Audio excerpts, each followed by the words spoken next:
আসসালামু আলাইকুম দর্শক, আপনাদের অনেকের প্রশ্ন বাংলাদেশে কি ফেসবুক বন্ধ হয়ে যাবে? তো বর্তমানে সারা দেশে সিমে ইন্টারনেট সেবা বন্ধ আছে। তো বর্তমানে ব্রডব্যান্ড চালু হলেও কিন্তু ফেসবুক, টিকটক আরও অন্যান্য সোশ্যাল মিডিয়া প্ল্যাটফর্ম যেগুলো আছে সেগুলো কিন্তু বন্ধ রাখা হয়েছে। তো অনেকেই ঢুকছেন ভিপিএন কানেক্ট করে। আসলে ভাই ভিপিএন 100% নিরাপদ নয়। অনেকেই শুনতেছি ভিপিএন কানেক্ট করে ঢোকার পর ফেসবুক আইডি পেজ নষ্ট হয়ে যাচ্ছে।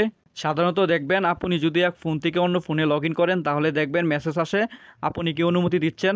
অনেক ক্ষেত্রে আরও ইনফরমেশন চাই, সঠিকভাবে না দিতে পারলে আইডি লগ ইন করতে দেয় না। আপনি যদি এক দেশের সার্ভার থেকে অন্য দেশের সার্ভারে লগ ইন করেন তাহলে তো আপনার কিছু ইনফরমেশন চাইতেই পারে, এটাই স্বাভাবিক। আপনি যদি এভাবে প্রতিনিয়ত ভিপিএন দিয়ে লগ ইন করে ঢুকেন, তারপর ভিপিএন ছাড়া অন্য কোনো মাধ্যমে লগ ইন করলে ফেসবুক কর্তৃক অনেক ইনফরমেশন চাইতে পারে, দিতে না পারলে আইডি লগ ইন করতে পারবেন না।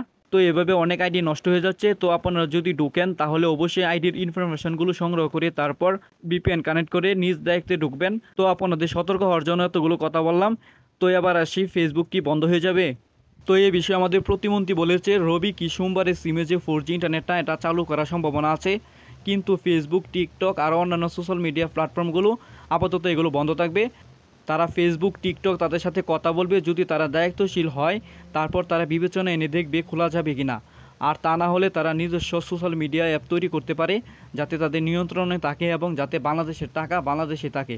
সরকার বিরোধী কোনো কিছু আপলোড করলে বিটিআরসি কর্তৃক ফেসবুককে বারবার বলার পরেও ফেসবুক দায়িত্বশীল হচ্ছে না। ফেসবুক ডলার কামানোর জন্য আরও হিট করে দেয়। তাই তারা ফেসবুক, টিকটক আর অন্যান্যগুলো প্ল্যাটফর্ম আছে সেগুলোর সাথে আলোচনা বসবে।